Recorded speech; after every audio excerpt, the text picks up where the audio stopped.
Yang kami hormati Sekretaris DPRD Kota Makassar beserta jajarannya, yang kami hormati Kepala SKPD, yang kami hormati pimpinan media, yang kami hormati pemerhati media Bapak Sukriansyah S. Latif, yang kami hormati Kadis Kominfo Ismawati Nur ST, yang kami hormati Bapak Andi Mangara selaku moderator, serta hadirin undangan yang berbahagia.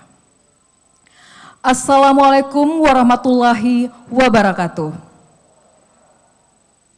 Dengan mengucapkan puji syukur kehadirat Allah Subhanahu wa Ta'ala, acara diskusi publik dengan tema Sinergitas Legislatif dan Media hari ini Senin 20 Februari 2023 dimulai.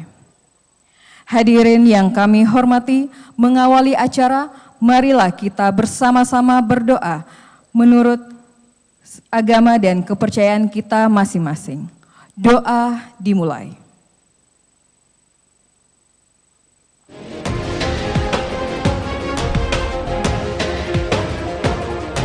Selesai. Menyanyikan lagu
hadirin disilahkan duduk kembali.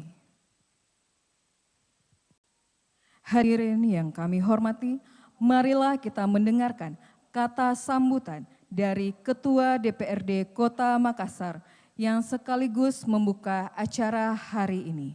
Kepada Bapak Rudianto Lalo SH, kami persilahkan dengan hormat.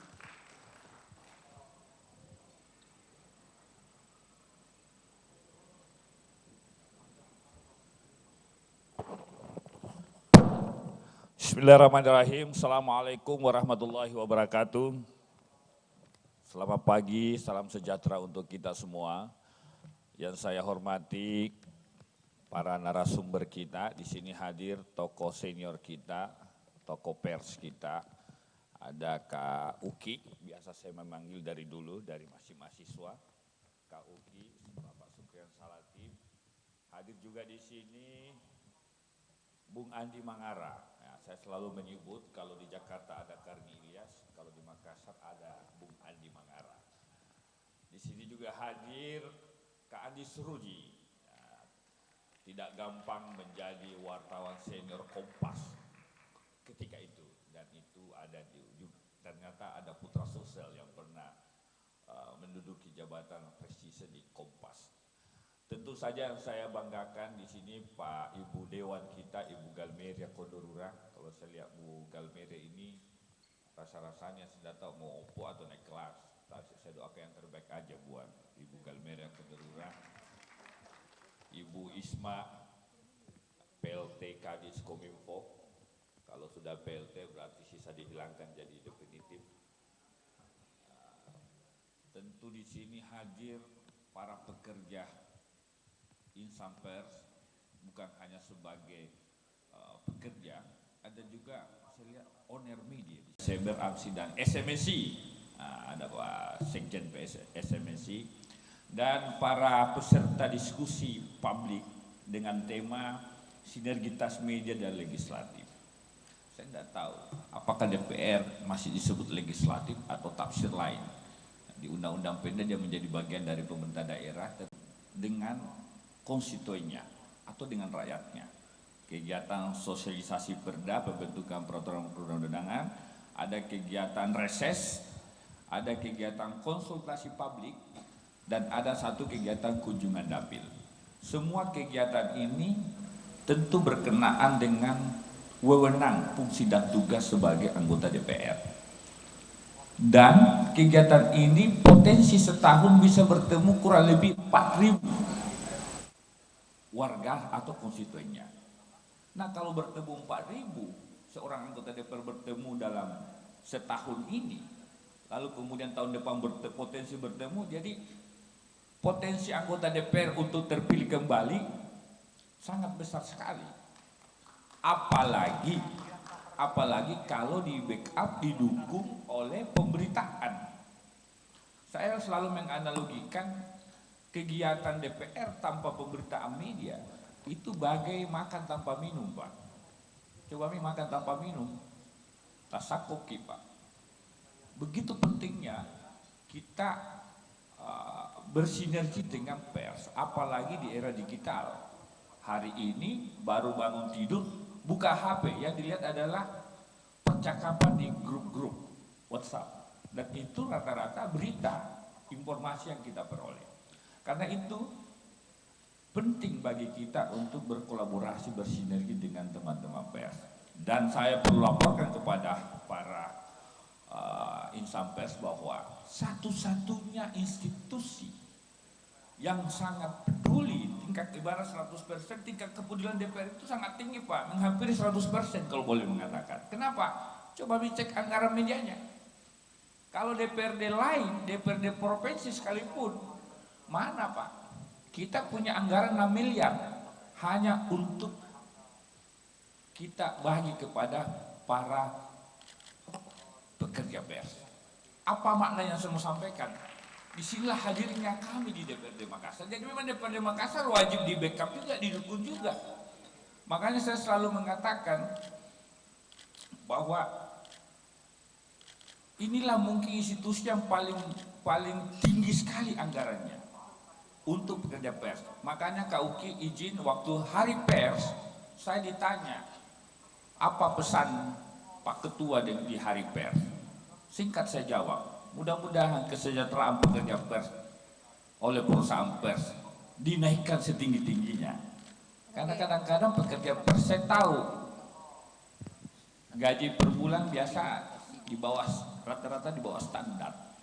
Nah, DPR mencoba, DPRD Makassar memulai itu dengan tentu memberi anggaran lebih kepada para pekerja pers. Karena kami, salah satu fungsi media yang kami tahu adalah fungsi ekonomi. Fungsi ekonomi di dalamnya adalah menciptakan lapangan pekerjaan.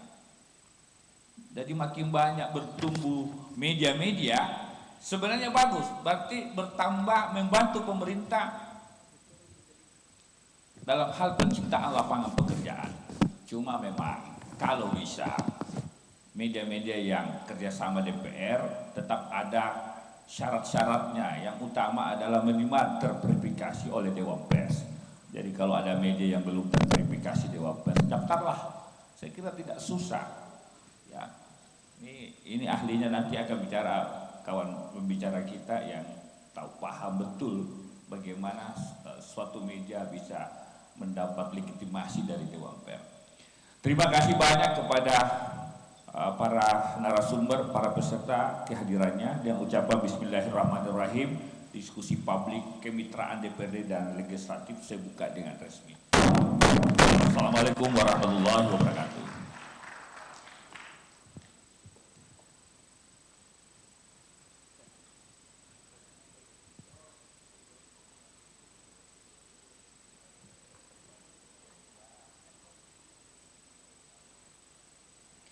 Terima kasih Bapak. Hadirin yang kami hormati, marilah kita melangkah ke acara inti, yakni acara diskusi publik dengan tema Sinergitas Legislatif dan Media. Untuk acara ini akan dipandu langsung oleh Bapak Andi Mangara selaku moderator. Dan diskusi publik hari ini live di Celebes TV, Radio MC FM, YouTube DPRD Kota Makassar, dan didukung langsung oleh Titik Studio. Saya MC Sulfianti Tahir, undur diri, terima kasih atas perhatiannya. Wabillahi taufiq wal hidayah, wassalamualaikum warahmatullahi wabarakatuh.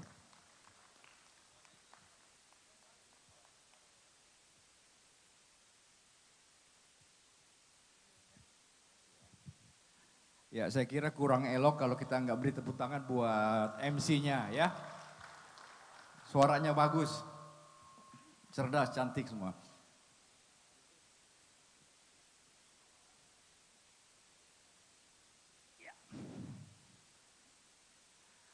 Assalamualaikum warahmatullahi wabarakatuh.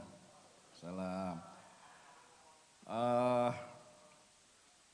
Salah satu acara yang selalu saya tunggu secara pribadi adalah sambutan Ketua DPR, ya, mencairkan suasana, ya, nabrak ke sana kemari, dan sebenarnya sambutannya sudah masuk ke inti daripada diskusi kita. Itulah kelebihan Ketua DPR sekarang ini, luar biasa.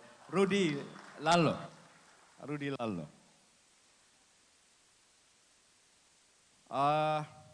Bapak Ibu dan para pemirsa, acara ini live di beberapa media yang tadi sudah disebutkan oleh MC, dan ini luar biasa karena DPRD secara rutin membuka ruang demokrasi menurut saya ya. Ada panggungnya untuk kita berbicara dan ada ruang partisipasi publik. Topiknya menarik sekali, sinergitas media dan legislatif. Kalau dua lembaga ini sudah bekerja sama, kemudian memberi porsi yang pas untuk mengawasi dan juga bersinergi dengan pemerintah, saya kira rakyat senang. Tapi kan tidak selamanya berjalan mulus ya. Kadang-kadang ya adem ayem, kata lagu, kadang-kadang tidak baik-baik saja, gitu ya. Tidak baik-baik saja. Saya tertarik dengan ada satu tulisan budayawan Butet Kartajasa di sebuah harian nasional. Saya kutip ungkapannya, ini dalam bahasa Jawa dia bilang begini ya. Ajining diri seikalati. Saya kira Pak Rudi ini tahu idiom lokalnya nanti, kemana maknanya. Yang intinya begini, kehormatan bermula dari lidah, kira-kira begitu. Kehormatan bermula dari lidah. Kalau kita kaitkan dengan media sosial, ya bermula dari cuitan, dari postingan. Inilah dunia kita sekarang ini, di mana dunia semua orang serba expert. Dan kadang-kadang pakar itu mati, the death of expertise. Jadi semua orang tiba-tiba jadi expert, bisa bicara apa saja.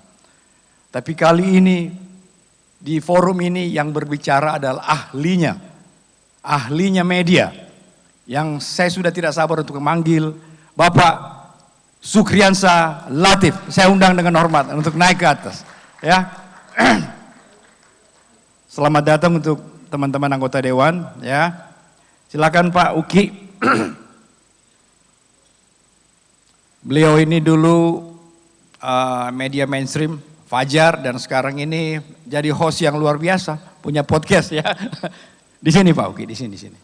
Boleh di sini, boleh di sana ya.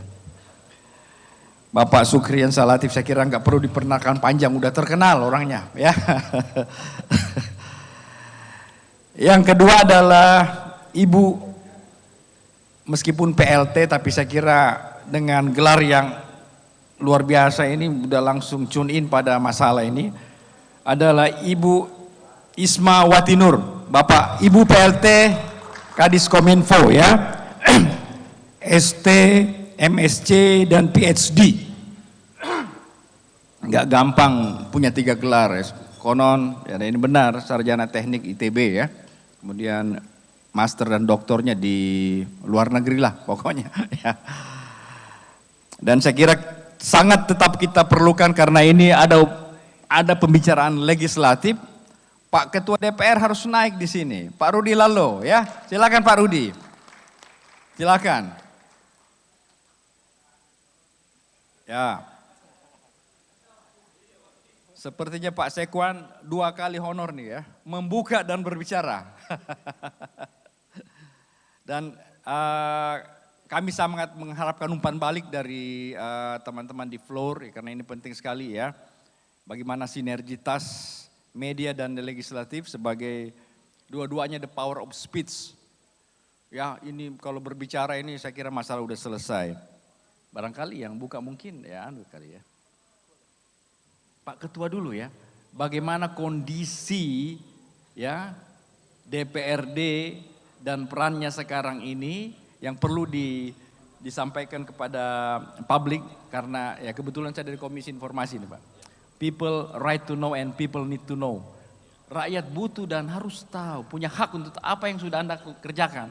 Karena ini adalah uang rakyat, kira-kira gitu Pak. Silakan kegiatannya mungkin 5-10 menit Pak. Pak Rudi, silakan. Baik, terima kasih Bung Andi Mangarah, senior saya di Fakultas Hukum. Tadi saya sudah memberi pengantar dalam sambutan. DPR, tadi saya tanya Pak Sekwan saya ke Pak Humas saya, memang di DPR sekarang ada nomenklatur baru, kalau dulu itu Kasubag Humas namanya. Nah, jadi di bawah tingkat dia, kalau tidak salah eselon 4B, 4A ya. 4A sekarang naik kelas, yang menduduki naik kelas jadi kepala bagian. Jadi yang tadinya Kasubag Humas jadi Kabag Humas. Kenapa kita minta supaya dirubah nomenklatur itu jadi Kabag Humas? Karena memang kalau Kasubag Humas kecil, sementara dia harus mengurus 50 anggota DPR. Jadi bukan sekedar pimpinan ke DPR secara umum yang diurus seorang kepala bagian humas, tetapi mengurusi 50 anggota DPR. Terkait apa? Tentu terkait dengan program, terkait dengan tugas fungsi wewenang seorang anggota DPR. Yang saya sebutkan tadi, di DPR ini ada kegiatan bernama reses. Reses itu turun menjemput aspirasi. 1 kali titik reses itu mengundang 600 orang. Kali 3 kali setahun berarti ada 1.200 orang yang didatangi untuk menyerap aspirasi dari masyarakat. Itu reses. Kedua, ada namanya kegiatan kunjungan dapil. Kunjungan dapil juga berkaitan dengan fungsi pengawasan. Biasanya fungsi pengawasan DPR itu dengan cara memanggil para pejabat eksekutif datang ke DPR rapat, monitoring evaluasi. Sekarang ini DPR bisa turun ke lapangan mengecek apa sih yang sudah diprogramkan, yang kita sudah sepakati dalam penandatangan APBD 2023, apakah sudah dilaksanakan atau tidak. Ini juga mengundang warga, sehingga 1 kali kegiatan kalau tidak salah menghadirkan sampai 50-75 orang. Nah, jadi ini juga bertemu konstituen kan seperti itu. Nah, belum lagi kegiatan sosialisasi perda, peraturan perundang-undangan berkaitan dengan fungsi pembentukan perda anggota dewan. Kita jadi anggota DPR sebelum membuat peraturan daerah ada kegiatan konsultasi publik, mengundang para stakeholder, pakar, akademisi, praktisi untuk mendiskusikan apakah perda ini layak kita jadikan peraturan daerah atau tidak. Di sini juga mengundang masyarakat. Jadi potensi bertemu konstituen dalam setahun itu kurang lebih 4.000 Pak warganya. Jadi bayangkan kalau menjadi anggota DPR, ada anggota DPR terpilih suaranya 2.000 lebih, 3.000 lebih, 4.000 lebih. Jadi kalau 4.000 setahun kita ketemu konstituen atau warga kita, maka potensi anggota DPR bertemu dengan rakyatnya sangat luar biasa Pak. Dan itu menurut saya itu bagus. Karena kadang-kadang kan muncul persepsi di lapangan di bawah, itu sana sejak terpilih tidak pernah lagi waktunya Ji pencalekan baru datang. Kan begitu opini yang dibawa. Dan itu saya sering dengar itu Pak. Dan itu pasti saya dengar, itu baik ini. Apalagi tahun politik 2023 ini. Iya seperti sekarang ini ya. Ya misalnya caleg berkeliaran, orang bilang begitu. Padahal, makanya kami di DPR bersama, tentu kawan-kawan di DPR, pimpinan bersama para ketua-ketua fraksi, anggota DPR, duduk bersama. Ketika saya terpilih menjadi anggota DPR, saya kumpulkan ketua fraksi dan ketua AKD. Mari kita lepaskan alma mater kita. Sekarang ini oleh undang-undang kita diberi amanah sebagai penyelenggara pemerintahan. Kita terpilih menjadi anggota DPR. Apa sih yang kita mau lakukan sebagai anggota DPR? Satu hal, DPR filosofinya fungsi pengawasan. Kita awasi kinerja pemerintah kota. Kan seperti itu. Betul. Di luar itu apa? Ada yang bertanya, Pak Ketua, tujuan kita berpemerintah daerah atau bernegara, tujuannya satu Pak, kesejahteraan rakyat. Bagaimana mau bicara sejahtera rakyat kalau wakil rakyat juga tidak sejahtera? Gimana caranya? Jadi wakil rakyatnya dulu sejahtera, kemudian menetes ke rakyatnya. Gimana caranya sejahtera? Nah kita bikin kegiatan-kegiatan program-program. Yang saya sebutkan tadi program yang bisa bertemu bertatap muka langsung dengan rakyat. Tentu tidak sekedar bertemu dan bertatap muka. Ada juga lah yang bisa mungkin dibagi-bagi kepada masyarakat. Sehingga rakyat merasa dekat dengan wakilnya. Itu tujuan Tepuk tangan untuk Pak Rudi untuk itu. Sebentar Pak Rudi. Ya. Kita gaspol langsung ke inti ya.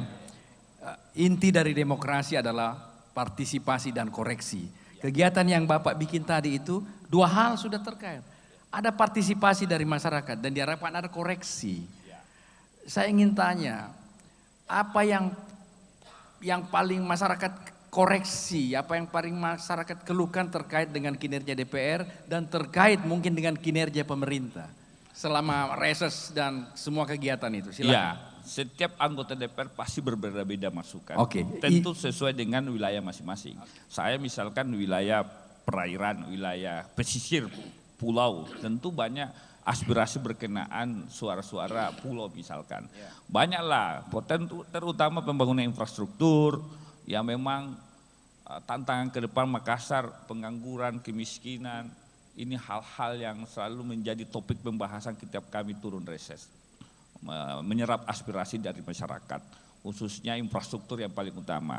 Dan apalagi kalau kita lihat sekarang pemberitaan rame-rame di Makassar ini, hujan deras, tidak lama ada genangan, ini memang menjadi wakil rakyat ini luar biasa. Jadi problem memang karena DPR menyerap aspirasi pada saat masa reses saja. Masa reses sehingga kadang-kadang 50 anggota DPR masing-masing ada aspirasinya, masing-masing aspirasi dari masyarakat. Nah yang mana dengan skala prioritas, karena tidak semua aspirasi masyarakat bisa langsung sekaligus dieksekusi di tahun berikutnya. Kadang-kadang kan DPR saya turun di lapangan 1 sampai 10 banyak aspirasi Pak Mangandi Banggara. Makanya ada yang skala prioritas yang mana paling utama dibutuhkan masyarakat, itu yang jadi skala prioritas. Tentu ada batasan-batasan tentunya kalau DPR. Tentu semua tergantung eksekutif, dalam hal ini Bapak Wali Kota Makassar. Sebelum ke Ibu nih, masyarakat perlu dipenuhi janjinya. Dia kan berharap, saya sudah ngomong di medsos, telepon langsung Pak Ketua DPR dengan DPR. Bagaimana ukurannya bahwa keluhan atau ini saya sudah terpenuhi? Bagaimana caranya mengukur itu keluhan rakyat itu? Gimana itu? Makanya saya selalu mengatakan kepada kawan-kawan ASN, kembali ke kisahnya, jalurnya Pak. Seorang ASN itu kan dia pembantu di Undang-Undang Pemda kan penyelenggara pemerintahan, kepala daerah dan DPRD. Unsur pembantu penyelenggara kepala daerah adalah kepala bagian, asisten, staf ahli, kepala dinas, kepala badan, camat. DPR bagian dari pemerintah daerah. Sejatinya kalau anggota DPR ada nelpon kepala dinas, nelpon kepala, wajib dia tindak lanjuti apa yang disampaikan oleh seorang anggota DPR. Kenapa? Karena DPR dia bersama wali kota menyelenggarakan ini pemerintahan. Yang saya mau katakan, jangan kau hanya ladeni eksekutifmu, kau juga layani DPR, karena DPR digaji oleh rakyat untuk menjadi penyelenggara pemerintahan. Nah kadang-kadang ini Pak Andi, Ya. yang makan hati bagi anggota dewan. Ya. Karena kadang-kadang menghubungi instansi teman-temannya. Bu Isma, kalau Bu Isma tidak seperti itu, Ji. Kadang-kadang anggota dewan pun tidak diangkat teleponnya. Bayangkan kalau anggota DPR tidak diangkat teleponnya oleh eksekutif, dalam hal ini pembantunya Pak Wali Kota, bagaimana masyarakat biasa? Laporkan ke media. Nah kadang-kadang seperti itu Bung Andi, yang saya juga berkeinginan masuk eksekutif. Karena begininya ini Pak. Jadi, ya, tepuk tangan tuh Pak Andi Suruji dan audiens bahwa sepertinya bukan naik kelas, pindah di rumah jabatan di Pantai Losari kayaknya nih Bapak ini ya. Luar biasa nih nembak. Kadang-kadang, saya bahasa kadang-kadang. Ya, kita lihat survei. Main-main, tidak serius. Lihat survei ya. Lihat survei. Tidak main-main, kadang-kadang ada keinginan. Baik. Ibu dulu deh yang bicara. Ini saya terus terang nyambung saja dengan Pak Ketua DPR ini kan ya. Ibu ini kan meskipun PLT tapi saya kira segera tune in dengan tugas-tugas Kominfo dan kehumasan ini kan. Nggak apa-apa kita kasih contoh ya, bahwa masalah terberat di Makassar menurut saya ini banjir dan macet. Mungkin kalau Pak Wali bahasanya genangan panjang gitu ya, genangan lama. Ini bagaimana memberikan keyakinan kepada masyarakat bahwa kami bekerja sebenarnya dengan memerankan fungsi-fungsi kemuasan dan bekerja sama dengan media ini, sinergitas. Silakan Ibu. Bismillahirrahmanirrahim. Terima kasih Pak Moderator, Bapak Ibu. Memang sekarang 8 hari berlangsung kita ini diserang oleh media mengenai kinerja pemerintah kota. Mungkin lebih lunak, bukan diserang, mungkin diingatkan kali ya. Diingatkan oleh fungsi reminder media. gitu ya. It's okay. Mengenai kinerja pemerintah kota terutama dalam menghadapi sekarang ini adalah banjir dan biasanya memang kemacetan. Sebenarnya sebagai penyelenggara pemerintahan ini kan ada eksekutif, ada legislatif. Kita sama-sama bekerja. Kadang-kadang kita lupa bahwa kegiatan pemerintahan itu bukan cuma 2 itu saja. Masyarakat adalah bagian dari pemerintahan kita. Dia adalah sasaran yang akan menjadi penerima manfaat seluruh kinerja pemerintahan, tapi dia juga adalah bagian dari pembangunan di mana mereka harusnya menjadi bagian dari kegiatan kami. Nah, kita pindah ke banjir. Kadang-kadang kita lupa Pak, bukan kadang-kadang, bahwa banjir itu tidak ada wilayah administratifnya Pak. Tidak ada dibilang banjir di Kota Makassar saja, tidak ada. Yang ada adalah banjir melewati sungai, banjir melewati semua badan air. Jadi edukasi yang diperlukan dalam hal ini, selain kerja-kerja fisik dari pemerintah untuk membersihkan drainase misalnya, kan, memperbaiki badan-badan air, tapi ada edukasi bahwa untuk banjir ada siklus hujan Pak, yang memang akan sangat ekstrim, di mana yang dibutuhkan untuk solusinya adalah adaptasi. Dan itu yang sering kita lupa Pak. Itu yang harusnya kita berusaha untuk sama-sama menilai. Kemarin itu tanggal 14 Pak, tidak ada badan air yang mampu melewatkan menahan air. Jadi kemana-mana ini berita Pak mengenai tata ruang mengenai reklamasi ini sangat menyedihkan gitu loh. Padahal hujan itu ada siklusnya Pak. Ya, maksudnya gini loh, pemerintah Kota Makassar menilai ini adalah faktor iklim atau kinerja yang kurang baik gitu loh. Ini kan paling gampang menyalahkan iklim sebenarnya ya. Paling menggampang menyalahkan iklim dan susah, siapa yang mau dihukum kalau iklim gitu. Padahal kinerja yang perlu dikontrol oleh DPR dan media ini gimana itu? Ya, banyak faktor Pak. Banyak faktor, makanya saya bilang ini kerja bersama 3 pemerintahan ini Pak, kalau masalah banjir, karena tidak ada wilayah administrasinya gitu. Iklim juga, kinerja pemerintahan pusat terhadap pengelolaan sumber daya air, kinerja provinsi juga terhadap pengelolaan sumber daya air dalam kewenangannya maupun kami di kewenangan sekunder kami. Dan warga yang harusnya juga ikut memperhatikan kebersihan kanal-kanal di samping rumahnya, Pak. Ini kerja bersama ini, Pak. Jadi sekarang adalah kepedulian pemerintah Kota Makassar terhadap warga terdampak banjir jangka pendek. Sambil kita juga memperbaiki kebijakan kami, membuat program-program jangka pendek dan jangka panjang untuk menangani banjir. Kita mencari solusi, Pak. Apa Tugas solusinya? pemerintah adalah Apa solusi. solusinya? Apa solusinya? Ya, solusi jangka pendek saat ini adalah peduli kepada warga terdampak. Kita memberikan bantuan, kan begitu. Kita sangat masif memberikan bantuan. Termasuk juga tetap membersihkan saluran ya, itu tetap kita laksanakan. Tim dari Dinas PU itu sampai sekarang itu masih membersihkan saluran-saluran yang tersumbat. Nah, jangka panjangnya adalah tentunya memperbaiki kebijakan. Gitu. Seperti apa itu? Kebijakan apa yang perlu dikoreksi itu? Ya, mungkin bersama-sama dengan pemerintahan provinsi dan pusat, Pak, mengenai pengelolaan sumber daya air. Jadi, misalnya kita sempat berkomunikasi bahwa misalnya di blok 10, Pak, sampai sekarang kan itu daerah yang masih kena banjir itu mungkin perlu ada penambahan kolam retensi di hulunya atau mungkin juga lagi di hilirnya. Karena ternyata kolam nipa-nipa juga tidak berfungsi, Pak. Pada saat banjir itu overflow gitu. Jadi harus ada solusi jangka pendek, ada solusi jangka panjang. Dan itu bagian dari tugas kami yang tentunya aspirasi warga dan pengawasan dari legislatif adalah kunci dari kinerja kami, Pak. Pada awal, ya Pak Dhani teman kita sekaligus partner kita, pada awal pemerintahan beliau dia suka pakai slogan ini loh, terkait dengan air, hujan dan banjir. Kalau Anda mengambil tempat air, maka air akan mengambil tempat Anda. Gitu ya, itu favorit dia loh. Jadi bagaimana menata ruang ini agar ruang-ruang serapan itu tidak dibangun alih fungsi begitu loh.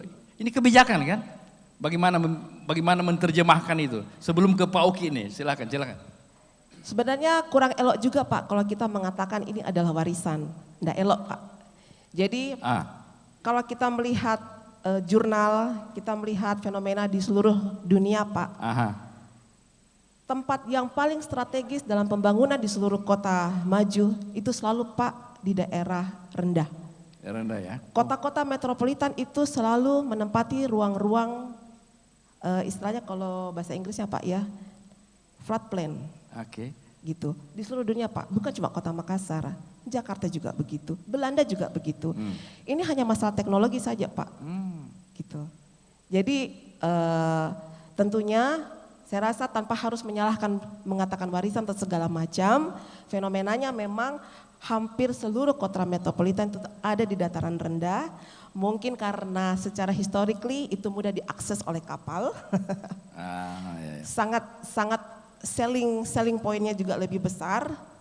Jadi kita ya bagian daripada permasalahan ini, Pak, dan mari kita bersama-sama cari solusi. Saya rasa dengan Pak Wali Kota juga intinya adalah mencari solusi dari permasalahan ini. SDP, Solusi Dhani Pomanto.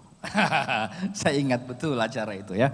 Tepuk tangan untuk Ibu, nanti teman-teman lebih dalam ya, nanya-nanya ke Ibu ini yang luar biasa, ilmunya mulai keluar, ilmu ITB-nya mulai keluar.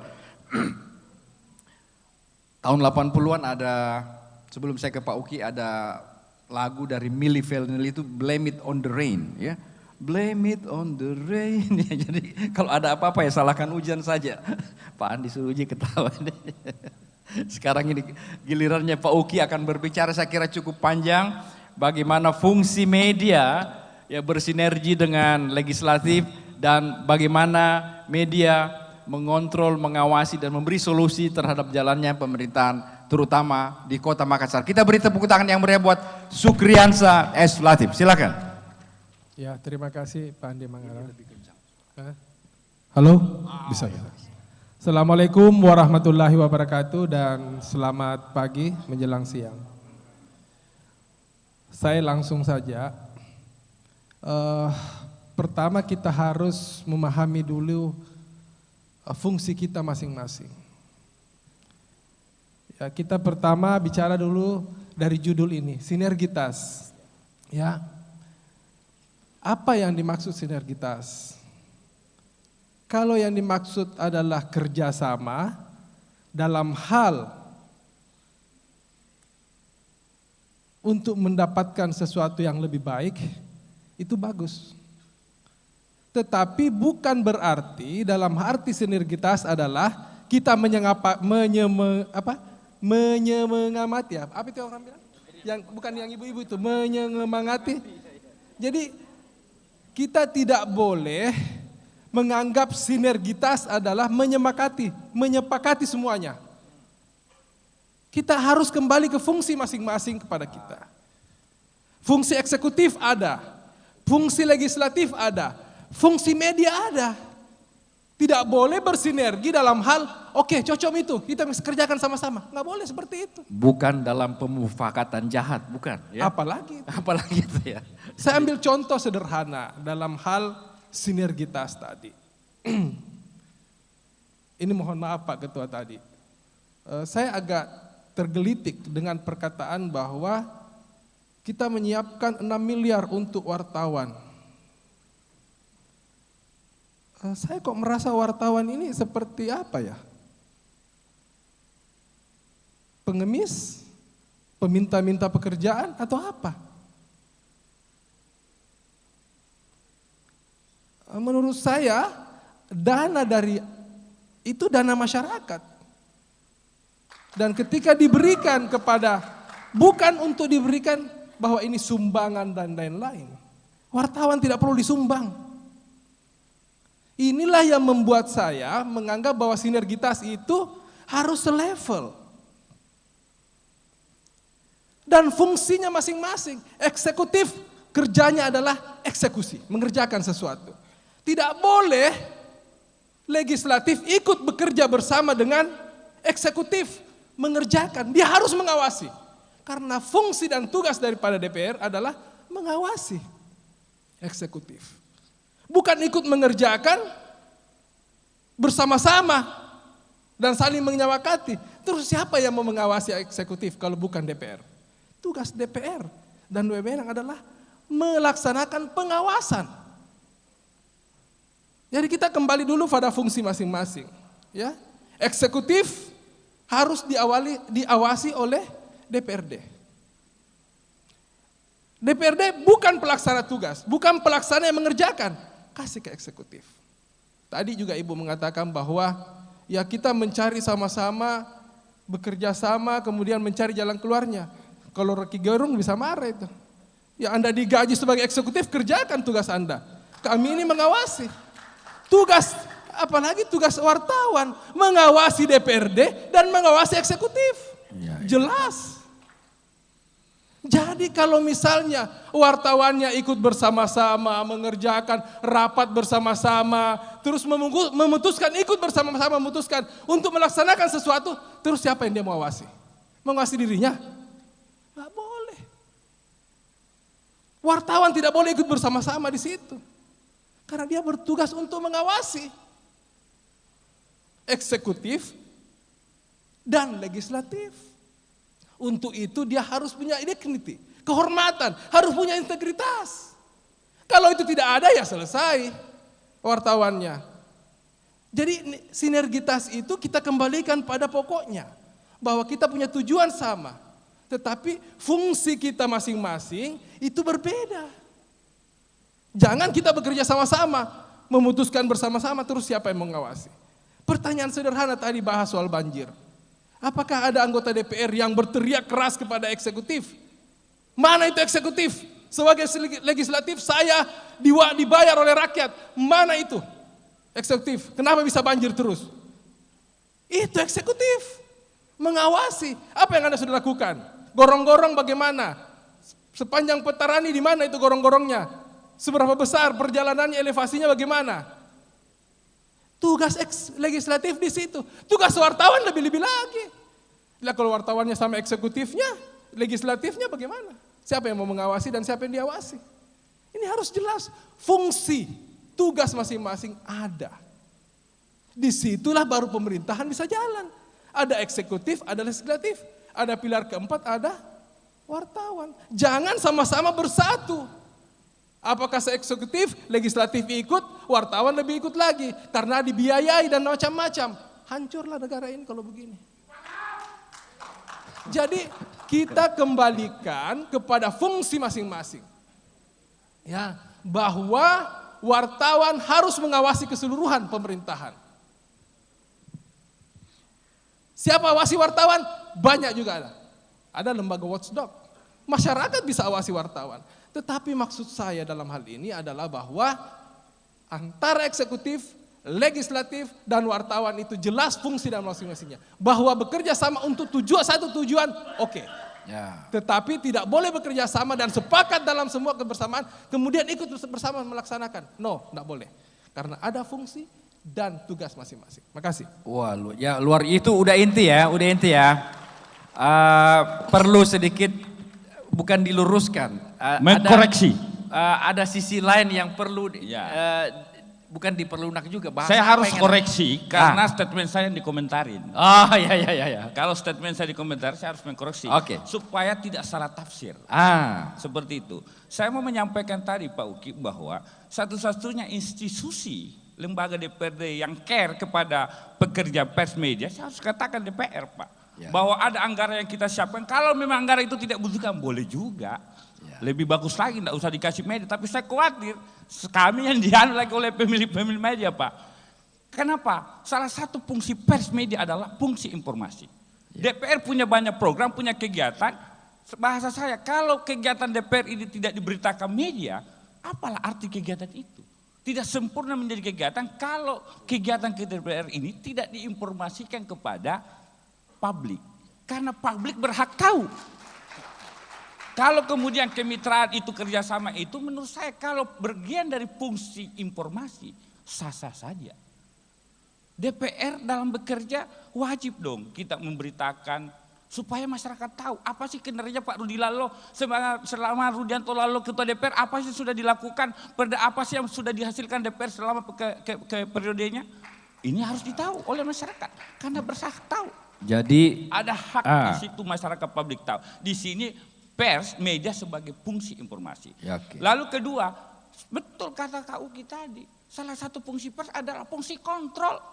Siapa lagi mau mengkoreksi penyelenggara pemerintahan, eksekutif dan DPR kalau bukan pers media? Karena itu Pak Bung Andi Mangara, saya selalu mengatakan dibutuhkan juga media-media, tidak hanya sekedar media yang sangat memuji-muji dan sebagainya, tanpa mau misalkan mengkoreksi apabila ada kebijakan-kebijakan penyelenggara yang menyimpang atau ada kebijakan-kebijakan di luar tidak lazim.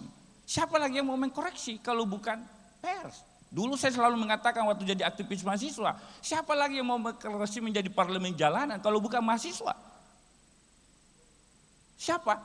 Kalau sudah berselingkuh eksekutif dan legislatifnya, siapa lagi yang mau mengkoreksi penyelenggara? Sementara dia dibayar oleh rakyat. Betul kalau ada hari ini koreksi publik terhadap misalkan kita sebagai penyelenggara pemerintahan terkait misalkan penanganan banjir, wajar saja. Karena yang merasa adalah rakyat kita, masyarakat. Sekarang kita duduk bersama bagaimana memikirkan supaya di tahun depan misalkan ada hujan deras tidak lagi seperti hari ini. Ini yang perlu kita pikirkan bersama. Jadi kira-kira begitu Pak. Jadi saya tidak mau mengatakan membayar atau tidak sama sekali. Karena anggaran itu kita siapkan supaya menjadi bagian kemitraan kerjasama dengan pers dalam rangka menyebarluaskan kerja-kerja kedewanan, menyebarluaskan informasi terhadap kerja-kerja DPR terhadap masyarakat. Kira-kira begitu. Jadi kemitraan tanpa menggadaikan idealisme. Oh sudah pasti Pak. Tanpa mengurangi daya koreksi yang keras dari pers ini. Pasti. Betul pers ya? kita butuhkan untuk mengkoreksi kerja-kerja kedewanan. Kalau ada anggota dewan malas misalkan media memberitakan itu bagus. Supaya yang tadinya malas jadi rajin. Kalau DPR misalkan fungsi pengawasannya jarang di media mengkoreksi eksekutif lalu kemudian mana DPR-nya kenapa tidak bicara, itu bagus. kembali ke fungsi masing-masing seperti Pak Uki bilang tadi. Fungsi media apa, fungsi DPR apa, fungsi eksekutif apa. Jadi anggaran yang besar itu tidak bermaksud membungkam pers. Kalau dianggap itu membungkam, dengan senang hati anggaran itu saya bisa potong. Supaya tidak perlu lagi tahun depan. Dengan senang hati Pak. Saya suka, saya udah lama enggak dengar suara keras-keras, jadi enak juga di sini ya. Tepuk tangan untuk 3 narasumber kita ya. Pak Rudi, Bu PLT Kadis dan Pak Uki. Saatnya floor berbicara. Saatnya floor berbicara ya. Kita mendengar siapa nih? Pak Andi mungkin, Suruji. Ngomong dulu silakan. Mike arahkan ke beliau ya. Jadi acara kita ini di live kan di Celebes TV, Celebes Radio dan 2 media online yang lainnya. Silakan disimak. Ini silakan Pak Andi Suruji, silakan. Bismillah. Assalamualaikum warahmatullahi wabarakatuh. Terima kasih Pak Andi mengarah. Saya kira fungsi masing-masing tadi sudah dijelaskan Pak Ketua dan Pak Uki, Ibu juga. Ada legislatif, ada eksekutif, ada pakar media, pakar hukum dan media kalau saya sebut Pak Uki. Saya pekerja media. Sederhana gini Pak, sinergi. Mari kita lakukan fungsi kita masing-masing dalam satu harmonisasi yang saling menghargai dan memahami fungsi kita masing-masing. Itulah sinergi. Kalau dibahasa sederhanakan, mari kita membuat persekongkolan hati nurani dan persekongkolan ideologi untuk rakyat. Kita bekerja untuk siapa Pak? Pak Rudianto melekat rakyatnya. Eksekutif, pemerintah, media. Media tujuannya apa Pak? Fungsi media to inform, menginformasikan, to educate, mendidik, to entertain, menghibur, to influence, mempengaruhi DPR untuk mengkritik, mengawasi pemerintah, mempengaruhi pemerintah untuk melaksanakan sesuatu untuk rakyat. Kalau kita lakukan semua ini, terjadi persekongkolan hati nurani dan persekongkolan ideologi. Dan itulah sinergi. Itulah sinergi Pak. Sinergi menurut saya adalah satu atau dua atau tiga atau lebih komponen dalam suatu sistem yang bergerak bersama dan bersamaan dalam suatu orbitnya masing-masing yang tidak saling mencampuri, yang harmonis. Kalau DPR-nya terlalu cepat, medianya diam, bisa bablas. Kalau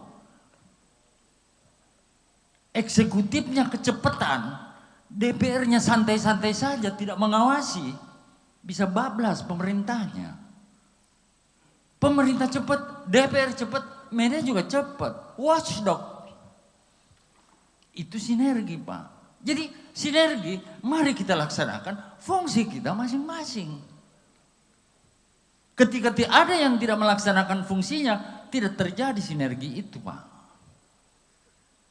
Saya kira ketika kita berbicara sinergi, saya kira kita kembali pada mari kita menjalankan fungsi kita masing-masing.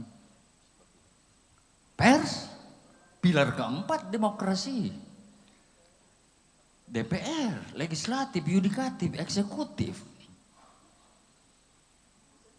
Yang bahaya ketika ada satu komponen yang alergi terhadap kritikan.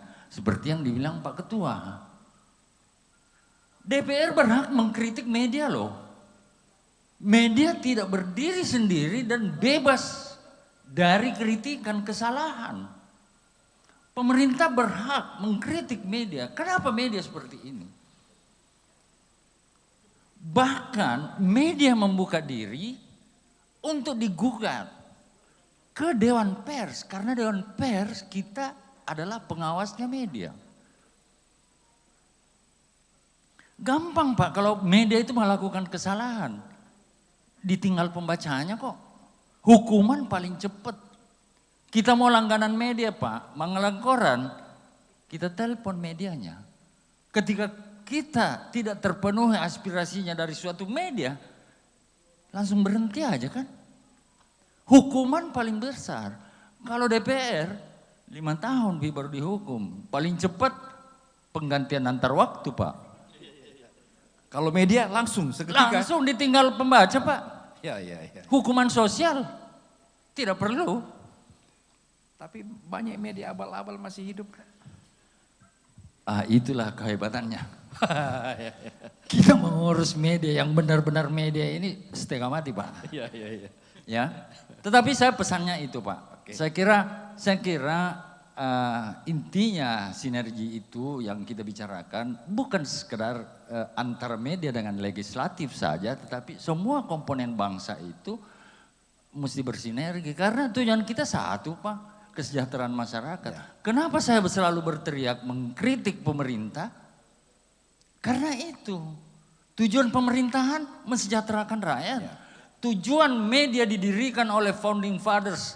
Media ini adalah kesejahteraan masyarakat dalam bentuk lain. Ya, itu ada di pembukaan Undang-Undang Dasar. Yes. Preambule. Betul Pak. Jadi saya mau mengambil waktu terlalu panjang barangkali Pak. Jadi intinya itu. Bahwa mari kita mengerjakan, melaksanakan tugas kita masing-masing, fungsi kita masing-masing dengan satu Pak, bertanggung jawab. Ya. Kritik yang bertanggung jawab. Jangan asal kritik juga medianya. Ya. Nggak ada dasarnya. Apalagi ada kebencian pribadi. Ya. Nggak bisa. Tetap harus objektif. Sama dengan DPR, apa dasarnya legislatif mengkritik pemerintah, tentu ada dasarnya ya. Kita juga media harus punya dasar, jangan asal bunyi. Terima kasih Pak Andi. Baik, tepuk tangan untuk Pak Andi Suruji, jurnalis senior kita. Mumpung di meja yang sama nanti ibu yang ketiga ya, ini ibu-ibu ini nih, ibu anggota dewan kita yang di belakang nanti. Oke, silakan. Silakan ibu ya. Nama ibu, kalau saya sih sudah familiar dengan ibu, namanya siapa dan dari partai mana? Nama saya Haja Mulyati dari P3. P3, oke. Silakan ibu. Ya. Ketua Somalia. Somalia? Oh. Ya, bismillahirrahmanirrahim. Assalamualaikum warahmatullahi wabarakatuh. Terima kasih atas kesempatan ini sangat menarik, ini judul daripada kegiatan kita hari ini, sinergitas. Berbicara masalah sinergitas itu sangat menarik Pak. Tetapi saya hanya bisa menyimpulkan, saya sedikit saja mau berbicara bahwa seandainya sinergitas itu dilakukan dengan baik, maka bahagialah untuk semua pihak atau bertanggung jawab. Tapi apa kenyataan yang terjadi? Tidak demikian adanya. Jujur Pak ya, saya selaku anggota dewan, setiap saya turun ke lapangan, itu salah tuntutan masyarakat. Bagaimana katanya ini anggota dewan? Cuma bisa tidur, tidak ada yang dia bisa lakukan. Nah, coba dilihat Pak di sini ya. Saya selalu menyampaikan bahwa tolong kita ini anggota dewan hanya sebagai lembaga pengawasan, mengawasi kinerja eksekutif. Bukan kita eksekutor. Tetapi apa yang menjadi di masyarakat, apa yang menjadi pemikiran masyarakat, persepsi masyarakat, dianggap itu bahwa anggota dewan itu punya segalanya. Padahal tidak demikian adanya. Tadi apa yang sudah sampaikan ketua saya. Bahwa antara legislatif dan eksekutif, pada saat tertentu mereka itu mau menerima telepon. Bagaimana kalau keluhan masyarakat sudah bertubi-tubi masuk ke... Terus kita mau mengadu kemana? Kalau eksekutifnya sendiri telepon tidak mau mendengar, tidak mau menerima, bahkan itu lebih payah. Ini Sebentar, banyak apa yang Pak. pakai baju coklat, dia dengar kok di sini. Nah itu supaya didengar ini eksekutif. Ya. Kalau disampaikan bahwa mengadu ke media, nah di sini saya minta bagaimana peran media di sini. Supaya juga ini media bisa menyampaikan, harusnya ini Pak dihadirkan juga masyarakat supaya dia tahu bahwa kita ini fungsi pengawasan, hanya fungsi pengawasan.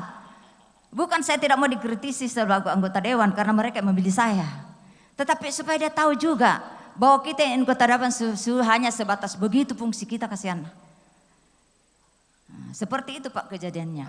Nah saya bersyukur sekali apa tadi disampaikan ketua saya bahwa itu legislatif perlu bekerja sama dengan baik dengan pengawasan legislatif. Mudah-mudahan pemimpin ke depan itu ada yang lebih jauh memperhatikan bagaimana itu fungsi pengawasan itu bisa lebih ditertibkan ke depannya menghadapi kepada masyarakat. Nah itu dia. Nah ini saya cocok sekali komandan rakyatku. Cukup Bu? Sebentar, sedikit lagi. Jadi saya kembali lagi Bapak, ya. Bahwa sinergitas itu perlu, namun saya di sini sangat mengharapkan peran media bagaimana bisa memberikan pemahaman kepada masyarakat bahwa legislatif itu bukan eksekutor tapi hanya sebatas pengawasan, dan tolong ini eksekutif supaya dia tahu bagaimana kita ini di hadapan masyarakat. Saya kira seperti itu. Terima kasih. Assalamualaikum warahmatullahi wabarakatuh. Waalaikumsalam. Ibu, sepertinya saya lihat Mario David mau angkat tangan, cuman Ibu dulu ya. Mario mau bicara, nanti belakangan. Ibu yang di belakang tadi di meja, silakan.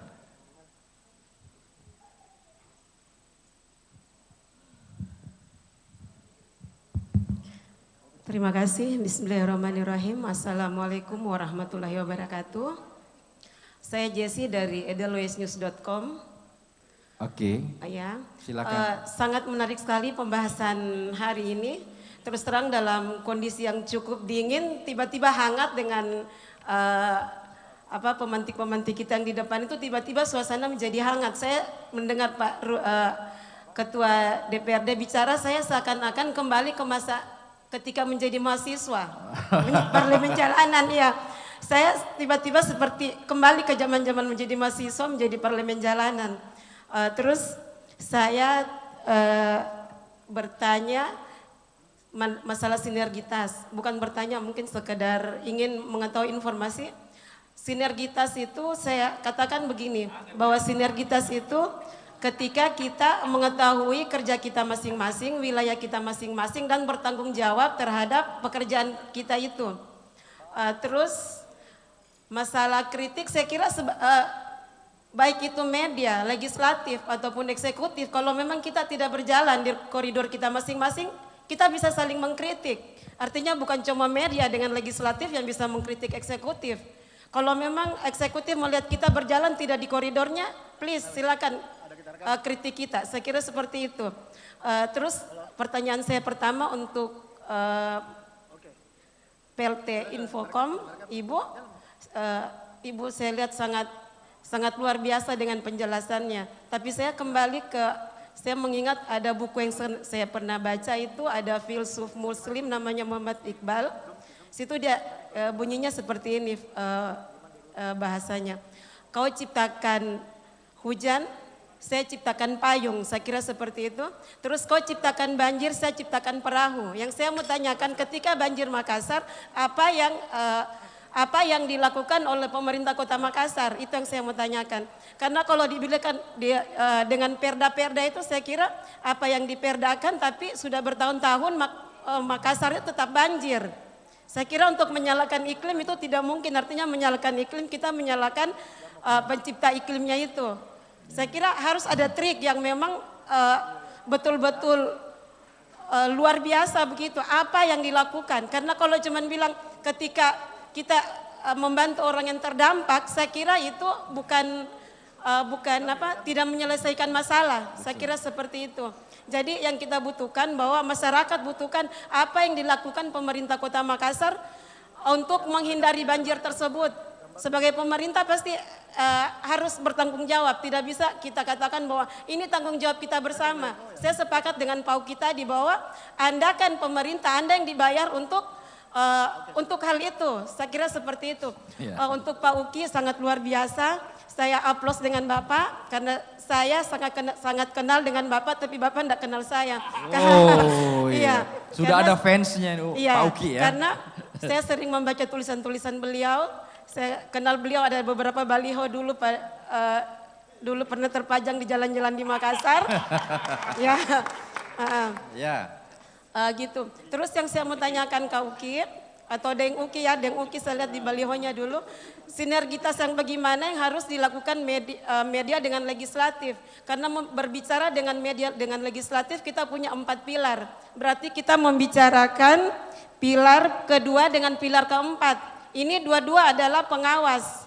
Eksekutif mengawasi legislatif, mengawasi eksekutif, media mengawasi 3 pilar tadi, eksekutif, legislatif, yudikatif. Kira-kira sinergitas yang bagaimana yang harus kita lakukan, Kak Uki? Media dengan legislatif itu yang konkretnya.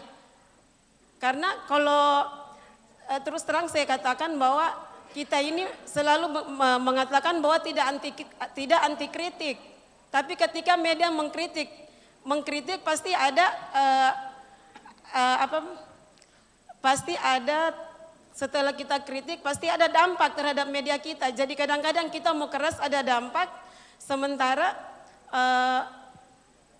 kadang-kadang media seperti dikatakan tadi penanya pertama kita keras. Tapi ada dampak dari situ. Tiba-tiba media kita bisa hilang dengan sendirinya. Kontrak diputuskan. Ya bahasa kasarnya seperti itu. Jadi saya lagi kayaknya begitu ya. Ini Pak Rudi juga ditanya mau nggak jadi wali kota lagi begitu ya. Ya kata Pak Uki kalau sudah ada Pak Rudi dia mundur. Cukup 3 dulu ya, nanti session kedua 3 lagi ya. Oke silakan Pak Rudi mungkin. Kita ulut dari pertama. Oh oke aja, oke silakan. Oh ya ibu dulu kalau gitu.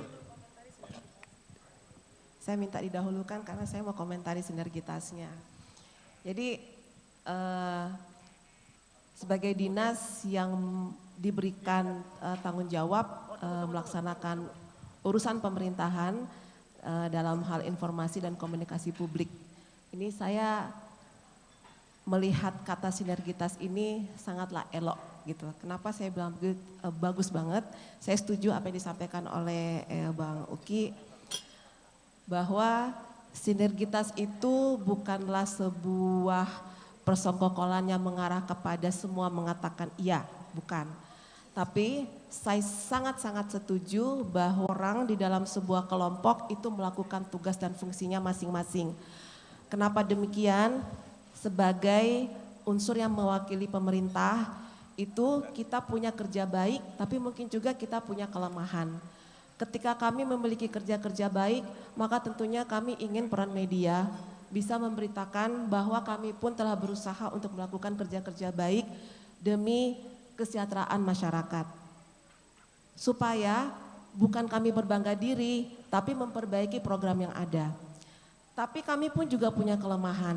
Dengan tangan kami cuma 2, kaki kami cuma 2, ASN ada 10.000 orang, non ASN itu juga 10.000 orang. Itu sangat-sangat terbatas untuk mewakili 1,5 juta penduduk Kota Makassar. Maka kami pun juga harus bisa menerima pendapat, mau itu pendapatnya negatif atau positif, itu dari mitra.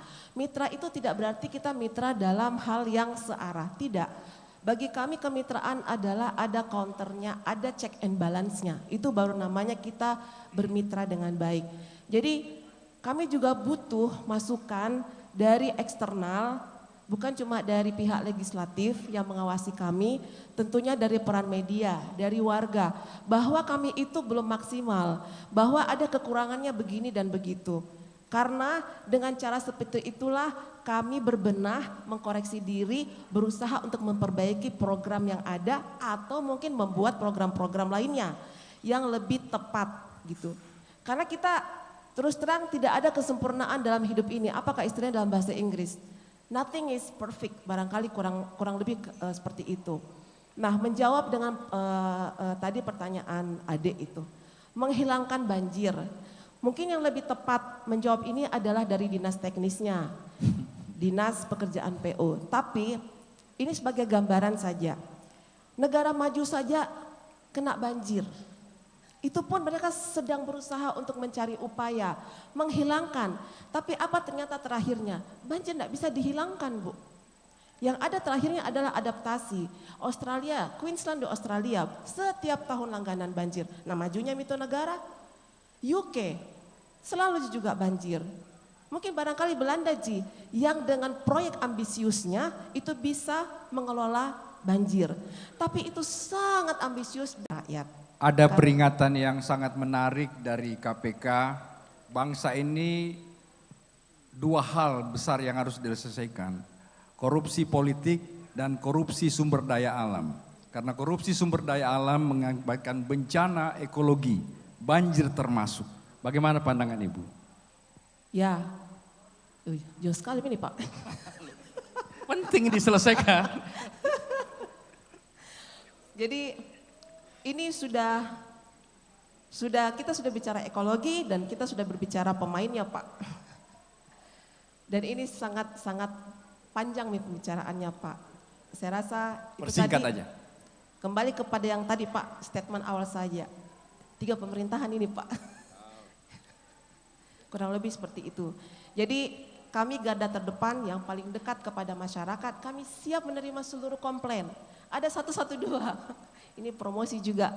Kalau ada kejadian silakan menelpon 112. Tapi begitulah selalu dilema pemerintahan daerah, local government, karena kami garda terdepan yang paling dekat dengan masyarakat, maka kamilah yang paling pertama menerima seluruh komplain itu dan kami siap menerima. Kami siap juga menyampaikan kepada pemerintah di atas kami. Kami siap berkolaborasi. Kurang lebih seperti itu. Mungkin klise, tapi itulah yang bisa kami lakukan. Ya. Gak apa-apa. Terima kasih Ibu. Tepuk tangan buat Ibu PLT Kadis Kominfo. Saya kira kalau banyak masyarakat mengeluh marah-marah sama Ibu ya itu memang bagian dari tugas lah ya. Saya berikan kesempatan kepada Pak Uki, silakan Pak Uki, silakan. Ada pertanyaan dari Adinda tadi dan mungkin menanggapi Pak Andi Suruji juga silakan. Ya, saya merasa bahwa diskusi ini banyak jadi ajang curhat-curhatan gitu. Ya. Tadi teman wartawan menganggap bahwa ada yang menarik, ketika dia keras nanti akan ditinggal. Ya. Atau kalau dia keras tidak mendapat bagian. Ya. Kan seperti itu. Yang kedua itu wartawannya. Legislatifnya mengatakan bahwa kita ini legislatif kerjanya tapi tidak didengar sama eksekutif. Tadi Ibu bilang dari yang P3. Sudah marah-marah, sudah mendapat dari rakyat tapi oleh eksekutif tidak dianggap lah kira-kira seperti itu. Yang eksekutif lain lagi. Ya kalau banjir kan di Queensland juga banjir, di UK juga banjir. Terus yang mau bekerja siapa ini nantinya? Kalau semua dalam kondisi begini. Ini ngeri sebenarnya.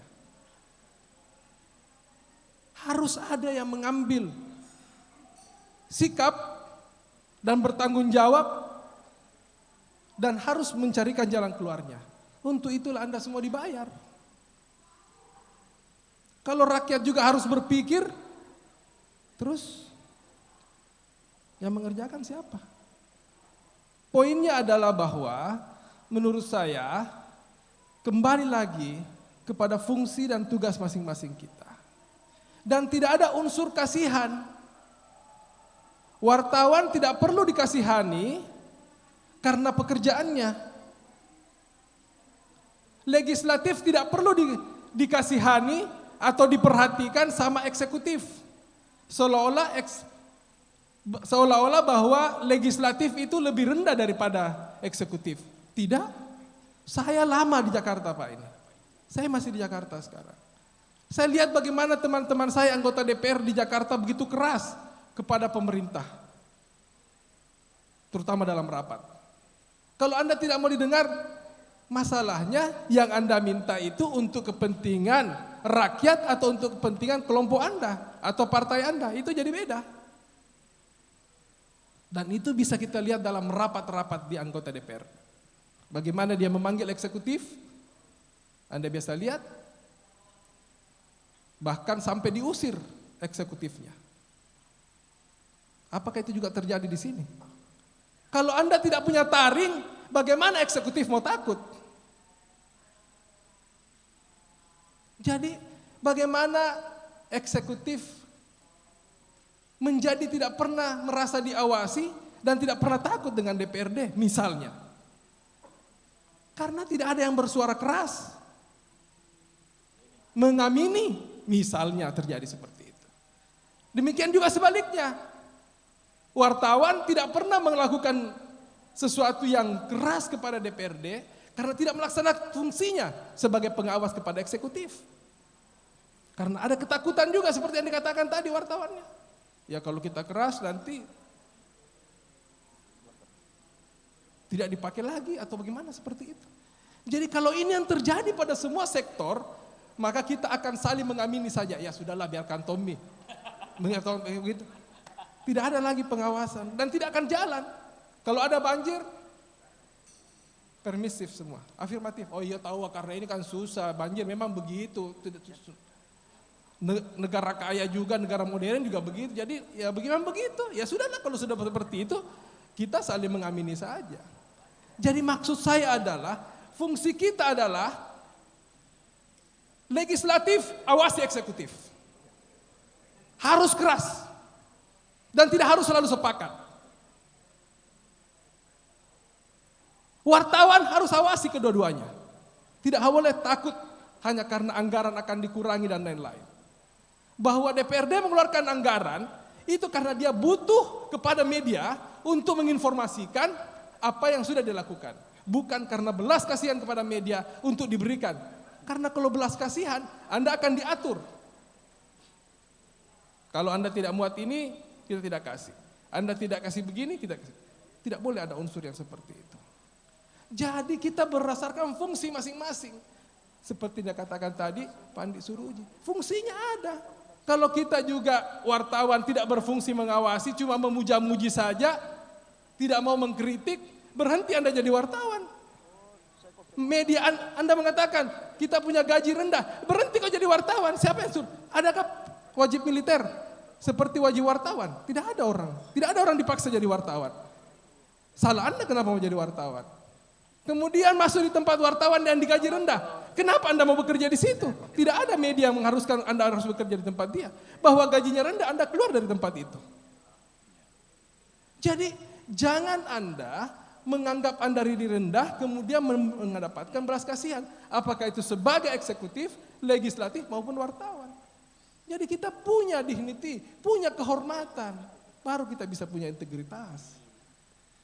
Jadi kita kembalikan kepada fungsi masing-masing supaya kita tahu posisi kita bahwa kita harus mengkritik, kita kritik. Ya tugas kita seperti itu. Saya kira itu, makasih. Baik, jadi pesannya nih teman-teman jurnalis muda nih, passion to profession. Jadi bekerja dengan passion untuk menegakkan profesi itu, Pak. Ya, jadi kalau tantangan soal industri media yang lagi seret, susah, guncangan-guncangan gitu biasa saja katanya. Kata Pak Uki kira-kira gitu ya. Pak Rudianto, silakan Pak Rudianto. Apa nih, boleh jawab? Saya kira menjawab pertanyaan Floor dan bagaimana tetap on the track ini. Jadi DPR kencang mengawasi tetapi tidak menggadaikan idealisme sebagai legislator. Memang DPR dibayar, digaji oleh negara itu untuk bicara. Sejatinya seperti itu. Wali bicara. Bicara Pak, bicara apa saja berkenaan dengan kerja-kerja pemerintahan. Kalau ada yang perlu dikoreksi terhadap kinerja pemerintahan kepala daerah misalkan, ya memang tugas DPR untuk bicara itu. Jadi memang betul Pak Uki ngomong tadi bahwa kembali ke fungsinya masing-masing, tupoksi masing-masing. Pers sebagai pers, DPR sebagai DPRD, eksekutif sebagai eksekutif. Memang kalau bicara 1-2 minggu terakhir ini ada perbincangan menarik memang. Dan menurut saya apa yang disampaikan oleh misalkan masyarakat, publik dan sebagainya bagi kita DPR itu masukan berharga untuk kita mengkoreksi bersama. Bila mana memang ada yang perlu kita perbaiki dan koreksi supaya ada perbaikan kinerja kita sebagai penyelenggara pemerintahan. Itu saya kira pemimpin, kalau saya secara pribadi lebih senang, makin banyak yang mengkritisi saya, tentu makin senang saya. Anggap saja itu adalah kawan berpikir kita. Jangan nilai siapa yang berbicara, tetapi nilai apa yang dibicarakan. Kan seperti itu Pak. Ya, sebagai ketua DPR misalkan menilai fenomena memang banyak hal yang perlu kita. Saya hanya mau mengatakan seperti ini. Jakarta dulu menjadi langganan banjir. Ya. Dulu kalau bicara banjir orang pasti bicara Jakarta.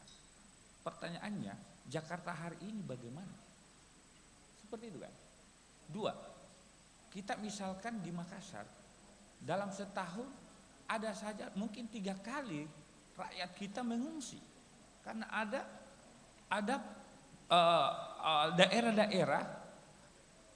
daerah resapan yang dibikin perumahan.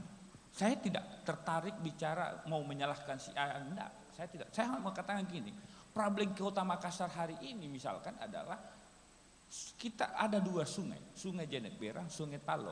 Sungai Talo ini banyak sekali anak sungainya Pak. Dan anak-anak sungai ini yang sampai ke Gua Damaro sini yang makin dangkal. Kan seperti itu. Dangkal terkesan tidak diperhatikan. Yang punya kewenangan adalah Kementerian PUPR. Nah sekarang bagaimana pemerintah Kota Makassar bisa bekerja sama misalkan dengan pihak kementerian bahwa uang APBD, uang Makassar pun bisa masuk di situ. Kan makin dangkal nih, bagaimana diperdalam. Yang kedua, kami berharap ke depan eksekutif ini izin-izin. Kalau ada perumahan yang mau bikin, pengembang-pengembang yang mau bikin perumahan, jangan lagi misalkan harus ada studi kelayakan lah. Karena rata-rata yang bikin perumahan area-area persawahan Pak, udah pasti daerah resapan Pak. Fungsi izinkan itu pengendalian kan? Iya, jangan nanti gitu. Ketika diobral izin misalkan, lalu kemudian dibangun, lalu kemudian banjir, yang kena dampak bukan pengembangnya Pak. Yang kena adalah pemerintah. Kita lagi yang disalahkan pasti. Karena ini semua yang menurut saya perlu kita koreksi. Nah, saya tidak tertarik siapa yang harus disalahkan atau tidak, tetapi bagaimana kita cari solusi konkret, tidak sekedar solusi bawa-bawa sembako misalkan, tetapi ada perubahan mendasar. Apa sih yang perlu menjadi? Kalau Jakarta yang tadinya langganan banjir, kenapa tidak Jakarta misalkan banjir lagi? Kan kita bisa belajar di sana, tidak usah ke kota-kota lain misalkan, supaya Makassar tidak lagi menjadi brand baru bahwa Makassar adalah kota banjir misalkan. Itu kita tidak mau, karena itu sebagai penyelenggara pemerintahan memang perlu kita duduk bersama lah. Ya. Saya yakin Pak Wali Kota sudah pikirkan itu supaya ada langkah konkret kita supaya Makassar tidak menjadi langganan banjir. Pak Rudi bisa buka-bukaan dikit enggak? Ini publik mau tahu pada waktu banjir itu Pak Rudi telepon Wali Kota enggak? Gimana nih Pak Wali? Saya hari itu langsung ke DSPU saya telepon karena pagi-pagi saya ada telepon Rektor Unhas telepon. Ya kenapa Pak Rektor? Saya telepon Rektor. Rumah saya kebanjiran Pak Rudi, Pak Ketua. Saya baru sadar ternyata hujan deras banyak daerah. Rupanya air pun masuk di rumah jabatan juga rupanya. Jadi ya banyak hal lah yang memang perlu kita koreksi bersama untuk perbaikan kinerja. Saya kira itu. Baik. Soal kerjasama, pertanyaan saya kira gini Pak. Ini tadi pertanyaan tadi mau kritik. Saya kira kritik itu tetap dibutuhkan. Saya pernah 3 bulan jadi headline di Koran Fajar Pak.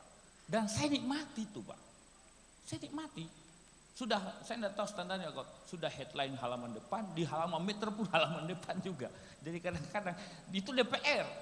Dan bagi kita, saya katakan kenapa penting itu kritik? Supaya kita ada yang mengontrol kita Pak. Yeah. Kalau tidak ada yang kontrol kita, justru akan berbahaya Pak. Kalau ada yang kontrol kita, hati-hati. Jangan salah jalan. Ada CCTV. Kan seperti itu. Supaya kita ada integritas. Ada jalan lurus dalam menjadi penyelenggara pemerintahan. Yeah. Tapi kalau tidak ada yang mengkritik, cuma kami minta kritiknya jangan fitnah. Jangan kebencian pribadimu sebagai misalkan penulis, lalu kemudian ditumpahkan lewat tulisan-tulisan yang tidak berdasar misalkan. Yeah. Tentu ada reaksi yang seperti itu. Makanya kita lihat dulu, kalau muaranya fitnah pencemaran, ya tentu sebagai saya misalkan sebagai orang hukum, ya kerjaan saya juga, background saya jadi pengacara, saya akan gunakan hak hukum saya.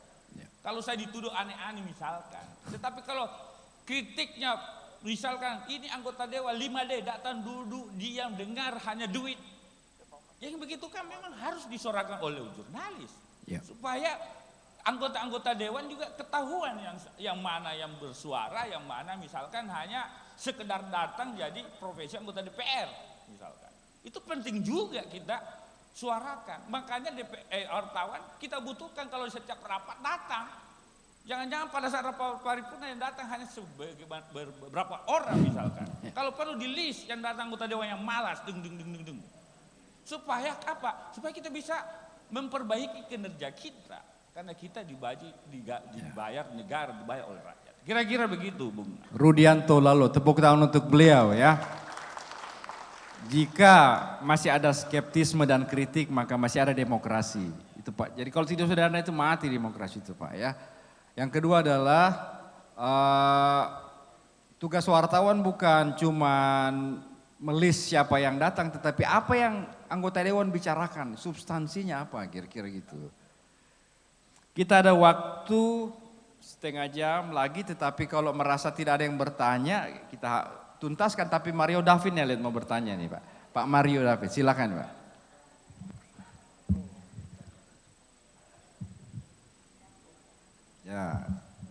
Ya, izin.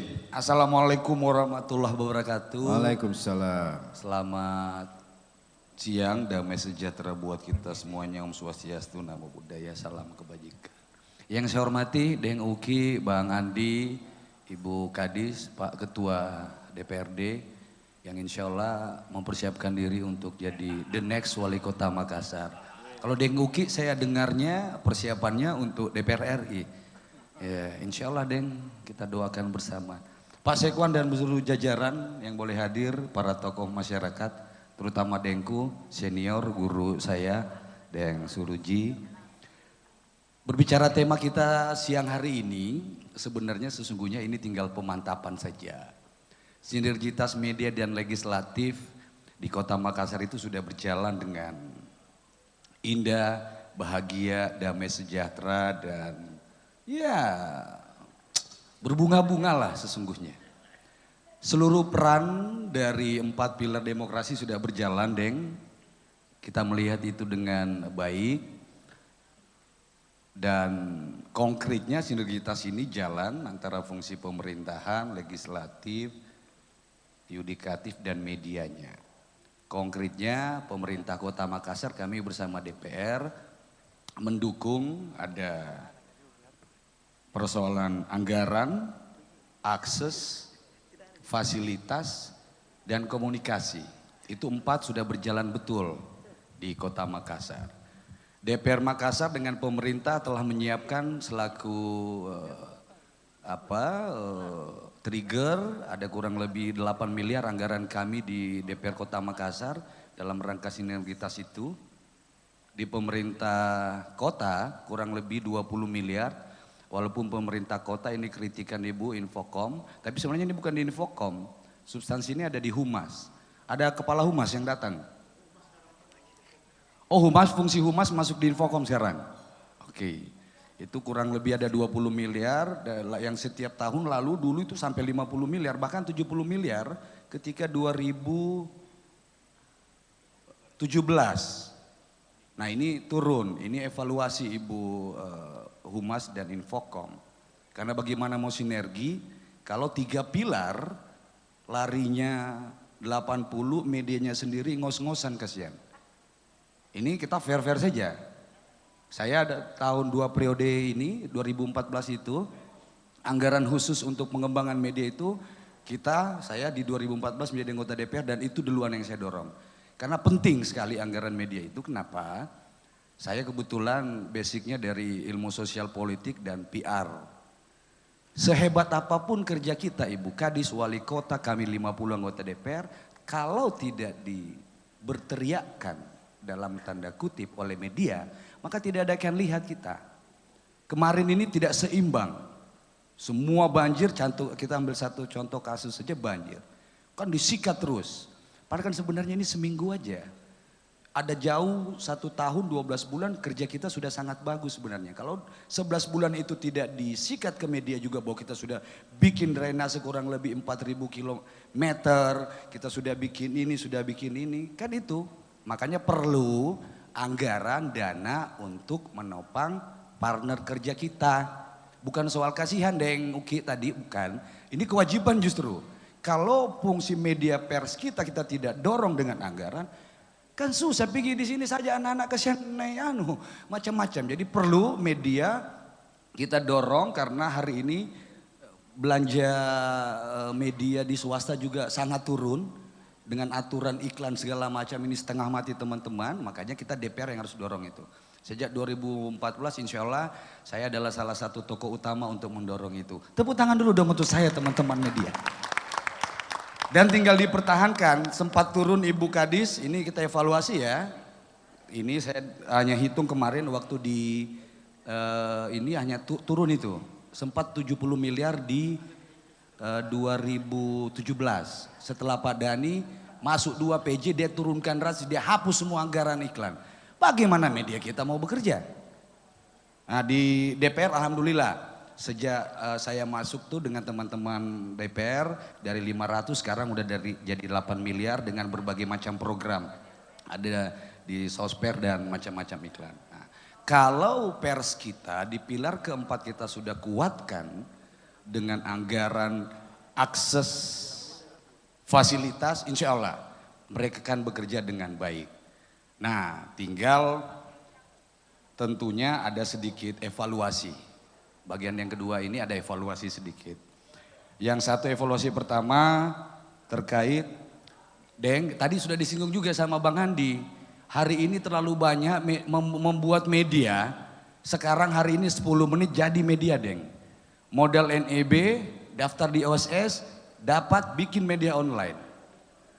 Tidak terkontrol, ini juga masukan kepada teman-teman pers untuk Aji, PWI dan teman-teman harus mengontrol karena kan setengah mati kami. Evaluasi kedua ada teknik penulisan di media cetak di online itu judulnya pasti bombastis supaya menarik hati dan mata scroll ke bawah. Padahal isinya dengan judul tidak connect. Ah ini juga masukan kami untuk teman-teman pers.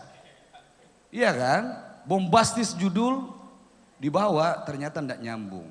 Karena itu tadi banyaknya media yang dibuat hanya 10 menit kemudian menarik pembaca dengan teknik-teknik yang menurut saya sendiri selaku mantan wartawan kampus itu sudah tidak sehat lagi untuk demokrasi kita. Itu aja pimpinan dan para materi. Terima kasih. Bila taufik walhidayah. Wassalamualaikum warahmatullahi wabarakatuh. Maafkan jika ada yang tidak berkenan. Saya kira semua berkenan Pak ya. Jadi memberi saran kepada media penting, memberi saran kepada eksekutif juga sangat penting. Kalau tidak ada lagi, ada. Oh ada, silakan ini yang terakhir kali. Nama dan asal, kalau dari media sebutkan medianya silakan. Baik. Assalamualaikum warahmatullahi wabarakatuh. Waalaikumsalam. Dari tadi sering dengar solusi-solusi, jadi saya perkenalkan diri, nama saya Ridwan Putra, biasa disapa Redo. Saya dari Solusi News. Karena ini diskusi, ya saya mungkin hanya sedikit, mudah-mudahan bisa menjadi solusi buat kita semua yang berkepentingan di sini. Saya hanya ingin memulai sedikit bahwa kembali ke sejarah sedikit bahwa pers itu tidak bisa lepas dari sejarah pemerintahan ya, mulai dari kemerdekaan sampai reformasi sampai kita tiba di titik ini. Poin yang ingin saya sampaikan bahwa ada perubahan pada industri media saat ini yang kita sebut dengan istilah pers. Dari pers cetak, elektronik sampai online. Saya mau bicara sedikit lagi lebih mikro, melihat pers dari sisi bisnis. Karena kalau kita bicara pers, media, yang berbadan usaha tentu dia kalau bukan CVPT. Nah kalau media berbasis usaha begitu berarti punya tujuan bisnis. Nah tadi kita di sini bicara lebih banyak soal mungkin ya fungsi ya idealisme sebuah pers. Tapi kita tidak, kalau media kita berbasis PT atau badan usaha, otomatis juga punya tanggung jawab untuk menghidupi media itu sendiri yang memiliki karyawan dan sebagainya. Jadi saya ucapkan dulu, saya sangat salut dengan adanya sinergitas membahas diskusi media dengan legislatif. Tanpa mengurangi peran dari fungsi pers itu sendiri. Saya malah ingin menambahkan bahwa fungsi pers tadi sudah disampaikan oleh Pak Desuruji. Tapi di satu sisi saya ingin menyampaikan fungsi pers sebagai industri juga memiliki fungsi ekonomi. Nah kalau kondisi sekarang, saya pikir media yang mampu ya, saya pikir mungkin dia lebih memang punya power untuk melakukan kontrol. Sekarang ini ada banyak media, punya gaya dan karakter masing-masing. Jadi kita harus memaklumi jika 4 rukun fungsi media itu mungkin tidak semua media bisa melakukan itu. Mungkin karena taringnya kecil jadi tidak bisa melakukan kontrol. Tapi di satu sisi kalau media pun kerja sama media itu mungkin bukan dalam arti mengemis ya. Kalaupun ditolak kerjasamanya ya tidak usah mengemis, nggak apa-apa, cari yang lain. Saya pikir itu yang perlu diperhatikan juga, bahwa kita harus melihat media dari sisi fungsi ekonomi juga. Cukup saya. Oke, baik. Poinnya sudah ditangkap. Ya. Saya kira stressingnya adalah fungsi media sebagai fungsi ekonomi. Ibu Yeni Rahim atau Rahman? Silakan Ibu Yeni. Ya. Anggota DPR ya, dari PKS ya. PKS. Yeni Rahman Pak, artis 90-an itu. 80. Ya. Oh 80-an nih, 80-an ya. Bismillahirrahmanirrahim. Assalamualaikum warahmatullahi wabarakatuh. Ya, terima kasih atas kesempatan yang diberikan pada saya. Saya minta maaf agak telat datang karena ada kuliah sedikit. Sebenarnya saya dari beberapa menit ini lagi mencerna diskusi kita pada hari ini. Namun ini sekedar masukan ya, judulnya saja ini sudah salah. Sinergitas media dan legislatif. Jadi di kepala saya datang hari ini, saya hanya bertemu dengan teman-teman media, tidak dengan eksekutif. Ya, harusnya sinergitas media, eksekutif dan legislatif. Dan yang kedua sebenarnya memang perlu sering ya kita adakan diskusi, tetapi harus ada temanya. Nah, kalau kita berbicara sinergitas media, ini kita berbicara secara umum dulu. Tetapi tadi sudah sedikit masuk disentil tentang kinerja eksekutif. Dan minta maaf ya Bu PLT Infocom, saya agak terganggu sedikit dengan penjelasan dalam banjir ya. Sempat saya dengar tadi yang tidak terlalu tidak terlalu sempurna pendengaran saya. Kita mengatakan bahwa masyarakat harus beradaptasi dengan banjir. Ini hati-hati kalimat ini menurut saya. Kita memberikan contoh banyak negara maju yang banjir. Seolah-olah kita harus menerima seperti mereka. Padahal harusnya tidak. Dan kita memberikan contoh Netherlands yang kita tahu itu tidak banjir dengan menggunakan kata terlalu itu bahasanya ambisius. Nah, itu menurut saya bukan ambisius, mereka berani karena itu hal yang sangat penting buat negaranya. Ini penggunaan diksi kata ini yang harus pastinya kita perhatikan. terkait saya kembali ke tema sinergitas media dan legislatif. Ya, saya hadir di sini berterima kasih kepada media yang dengan seringnya memberikan kesempatan saya untuk berkomentar, itu memberikan nilai plus buat saya. Kalau berbicara soal popularitas dan hanya ingin viral saja, itu akan ada masanya berhenti. Tetapi ketika kita ingin mengeluarkan komentar bahwa niat kita untuk membangun, saya pikir itu akan jauh panjang langkahnya.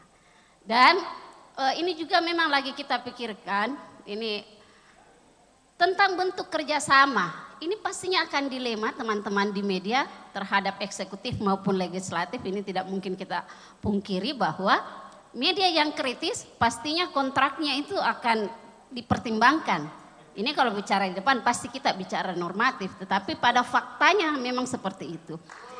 Ini saya lagi berpikir, adakah seorang pengusaha yang memang memberikan suntikan dana yang besar untuk media sehingga media tidak bungkam?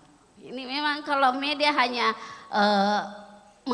bukan mengharapkan ya, kalau media hanya salah satu mendapatkan dari kontrak, ini memang agak dilema seperti itu. Ya, kita berharap semoga ada yang punya finansial yang besar bisa memberikan dana yang besar untuk media sehingga media bisa bekerja sebagaimana yang kita kenal dari dahulu bahwa tidak ada matinya itu media. Dan yang terakhir, minta maaf ya teman-teman media, mudah-mudahan ke depan juga dalam tampilan kami dibuatkan berita, minta maaf saya agak kritis biasa, ada cara untuk menampilkan kata-kata kami itu yang masih barangkali perlu untuk kita lebih kembangkan supaya memang bisa kena seperti apa yang diharapkan oleh masyarakat. Barangkali itu lebih dan kurangnya mohon dimaafkan. Assalamualaikum warahmatullahi wabarakatuh. Waalaikumsalam. Salah satu mimpi saya itu adalah bertemu dengan anggota dewan yang bernama Yeni Rahman. Karena namanya. Cukup ya. Film itu yang terkenal Yeni Rahman adalah Gadis Maraton. Ya. Ibu ini pasti bicara panjang, bicara maraton. Coba dia tahu waktu, kapan harus berhenti bicara. Terima kasih Ibu ya. Yang lain sudah cukup ya? Udah cukup Pak. Ada 1 menit bisa kah? 1 menit ya? Oke. Saya kira cukup karena ini pegawai humas DPR. Oh ya, langsung diintervensi Pak Ketua. Cukup, enough is enough. Saya kira masing-masing closing statement kita, mungkin dari Ibu ada, kemudian Ibu enggak ada? Pak Rudi silakan. Baik, terima kasih closing statement saya. Memang perlu banyak kita butuh kritik, tetap kita butuh kritik dari teman-teman jurnalis.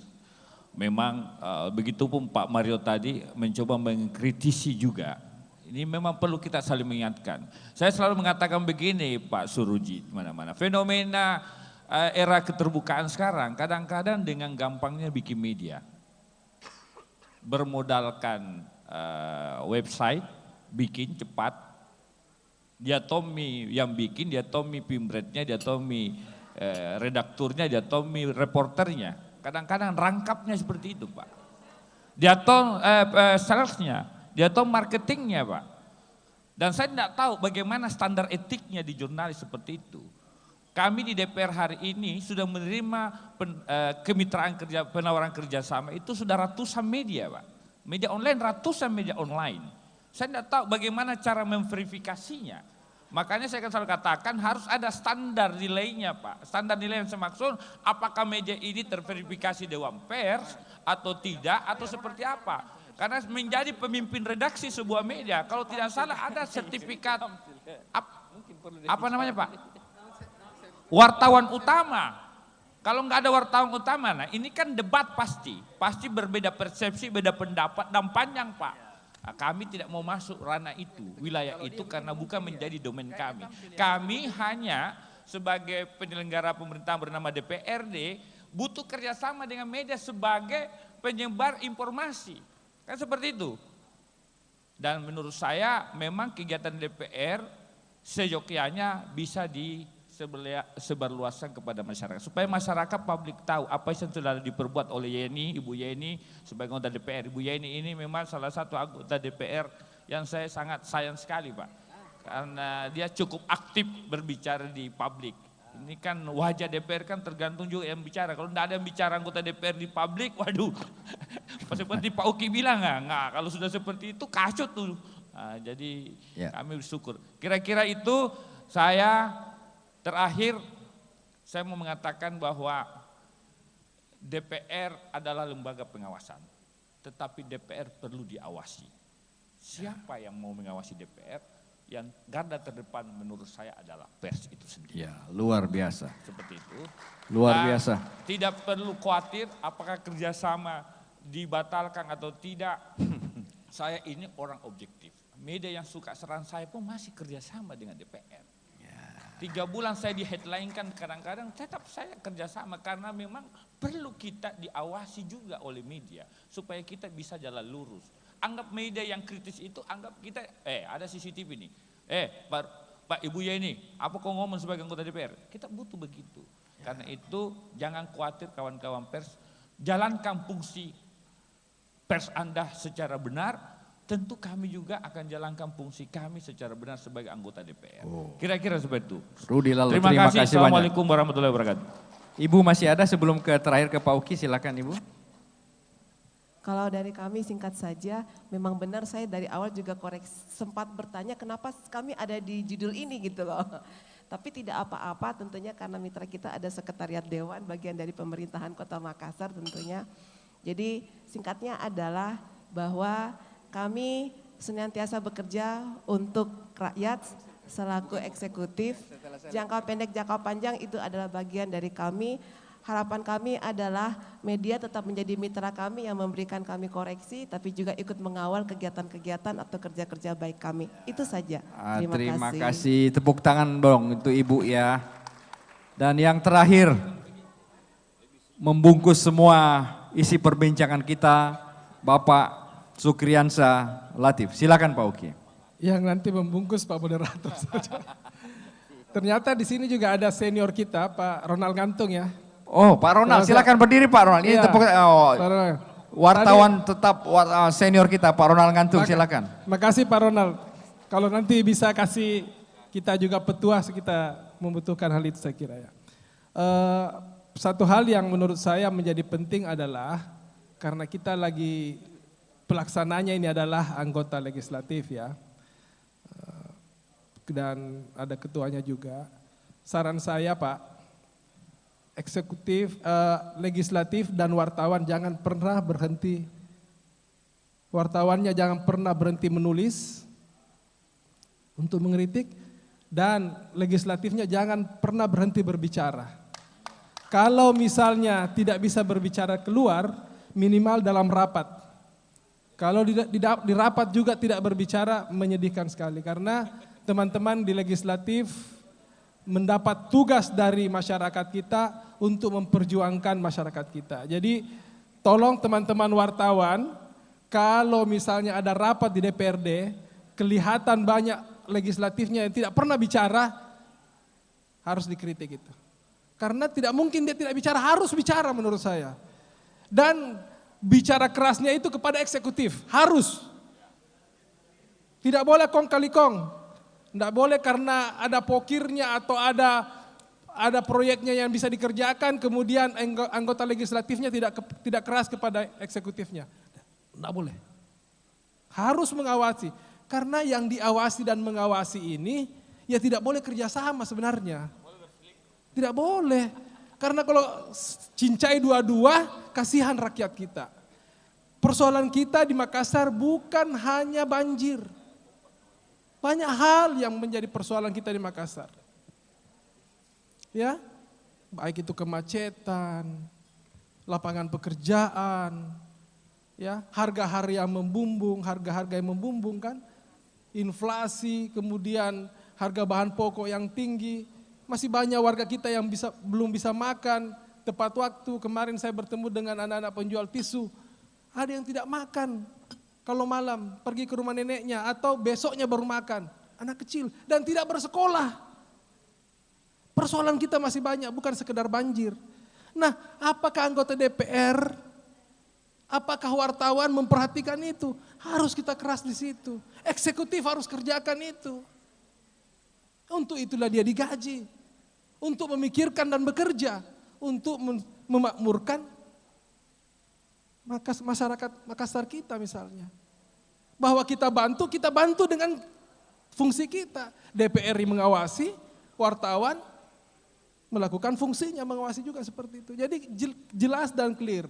Untuk itu menurut saya kita bekerja sama, bersinergi dengan tugas dan fungsi kita masing-masing. Terima kasih. Luar biasa. Dan dengan demikian saya kira diskusi kita ini sangat produktif, bermanfaat sekali ya. Saya kembali dengan sentilan dari Pak Andi Suruji. Saya sama-sama Andi ya, Andi Mangara Andi Suruji. Bahwa mari kita kembali lihat ke pembukaan Undang-Undang Dasar itu. Bahasa susahnya ratio desidendi, raison d'etre-nya. Untuk apa kita bernegara? Ya lihatlah itu. Semua untuk rakyat. Semua untuk rakyat. Dengan demikian saya Andi Mangara mengucapkan terima kasih. Selamat siang. Assalamualaikum warahmatullahi wabarakatuh.